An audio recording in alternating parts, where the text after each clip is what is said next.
वळूया पुढल्या महत्त्वाच्या बातमीकडे। मराठा समाजातील 43% महिला मोलमजुरी करतात, तर बालविवाहाचं प्रमाण 13% आहे। कोर्टात मागासवर्ग आयोगाच्या सर्वेक्षणाचे निष्कर्ष सरकारने आता सादर केलेले आहेत। सरकारी नोकऱ्यांमधील मराठा समाजाचं प्रतिनिधित्व देखील कमी झालं असल्याचं या अहवालातून समोर आलंय।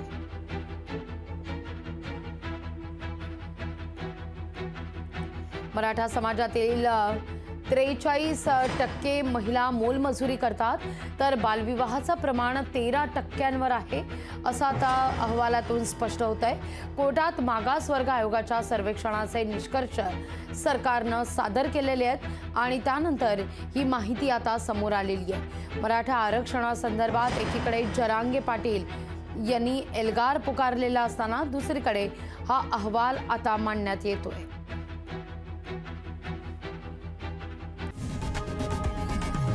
लोकशाही मराठी ऐका, पहा, जागरूक रहा।